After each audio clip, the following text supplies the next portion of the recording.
राक्षसी ताड़का वध तड़का रक्षासी वादा।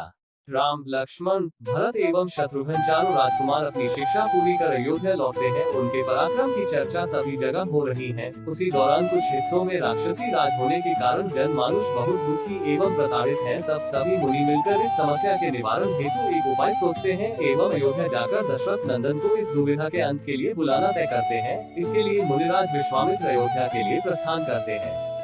अयोध्या पहुंचकर विश्वामित्र राजा दशरथ से सारी स्थिति स्पष्ट करते हैं और राम को अपने साथ भेजने का आग्रह करते हैं। राजा दशरथ जन कल्याण के लिए सहर्ष राम को जाने की आज्ञा दे देते हैं। ये सुन लक्ष्मण गुरु विश्वामित्र के चरण पकड़कर अपने भैया राम के साथ ले चलने का आग्रह करते हैं। भातृप्रेम के आगे सभी हार मान जाते हैं और लक्ष्मण को भाई राम के साथ जाने की आज्ञा दे देते हैं। सुबह के समय राम, लक्ष्मण एवं मुनि विश्वामित्र नदी के किनारे पहुंचते हैं। दो राजकुमारों को देख सभी मुनि विश्वामित्र से उनका परिचय जानना चाहते हैं। तब विश्वामित्र सभी को बताते हैं कि ये दोनों अयोध्या के राजकुमार हैं। उनकी बातें सुनने के बाद वहाँ के लोग उन्हें नाव देते हैं और कहते हैं कि वे इस नदी को इसी नाव से पार करें। मुनिराज सभी को धन्यवाद देते हैं और नाव लेकर निकल पड़ते हैं। किनारे पर पहुँचने के बाद उन्हें एक घना जंगल मिलता है। तब राम विश्वामित्र से पहुँचते हैं, गुरुवर ये कैसा घना डरावना जंगल है, जहाँ चारों तरफ खतरनाक जंगली जानवरों का शोर है। अंधकार इतना अधिक गहरा है, पेड़ों की घनी शाखाओं के कारण सूर्य का तेज प्रकाश भी यहाँ तक पहुँच नहीं पा रहा। क्या नाम है इस डरावने जंगल का? विश्वामित्र उत्तर देते हैं, हे राम, जहाँ तुम इस भयावह जंगल को देख रहे हो, वहाँ कई वर्षों पहले दो समृद्ध राज्य करूर एवं मालदा हुआ करते थे। वे दोनों ही राज्य बहुत संपन्न थे, जहाँ धन संपदा की प्रचुर मात्रा थी और प्रजा भी खुशहाल थी। लक्ष्मण ने उत्सुकता से पूछा कि गुरुवर, जब यहाँ इतने सुंदर राज्य थे तब उनका ऐसा भयावह परिणाम कैसे हुआ?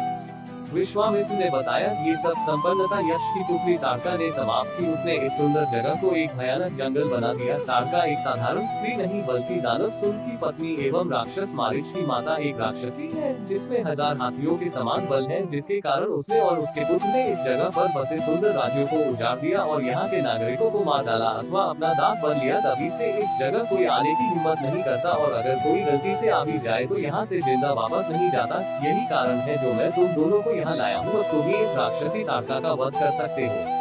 तब आश्चर्य के भाव के साथ राम पूछते हैं, गुरुवर, एक स्त्री में तो सदैव कोमलता के भाव होते हैं, उसमें ममता और उदारता होती है, फिर क्या कारण है जो ताड़का में हजारों हाथियों का बल है और वो उसका इतना भयानक उपयोग कर रही है? विश्वामित्र कहते हैं, पुत्र राम, तुम बिल्कुल सही कह रहे हो। इस सब के पीछे एक बड़ा कारण है। बहुत समय पहले एक सुकेतु नामक यक्ष था जिनकी कोई संतान नहीं थी, इसलिए उसने ब्रह्मा जी की कठोर तपस्या की, जिससे प्रसन्न होकर ब्रह्मदेव ने उसे एक कन्या संतान के रूप में दी। सुकेतु ने ब्रह्मदेव से अपनी संतान के लिए 1000 हाथियों जितना बल मांगा और ब्रह्मदेव ने उसकी इच्छा पूरी की। इसलिए ताड़का में इतना बल है। जब ताड़का की आयु विवाह योग्य हुई तब उसका विवाह दानव सूर से किया गया। सूर से उसकी एक संतान जन्मी जिसका नाम मारीच रखा गया। मारीच भी अपनी माँ के समान महाबलशाली था, लेकिन मारीच सूर का पुत्र होते हुए भी दानव नहीं था, लेकिन वो बहुत उपद्रवी था। वो ऋषि मुनियों को बहुत प्रताड़ित करता था। उसके इस कृत्य के कारण मुनि अगस्त ने उसे श्राप दिया और उसे एक दानव बना दिया। ये देख सूर को क्रोध आया और उसने अगस्त मुनि को मारने हेतु उन पर आक्रमण किया। सूर के आगे बढ़ते ही अगस्त मुनि ने उसे अपने श्राप से भस्म कर दिया। अपने पति की मृत्यु को देख ताड़का क्रोध से भर गई और अगस्त मुनि पर आक्रमण कर दिया। तब मुनि उसे भी श्राप दिया और उसके सुंदर कोमल शरीर को भयानक कुरूप बना दिया।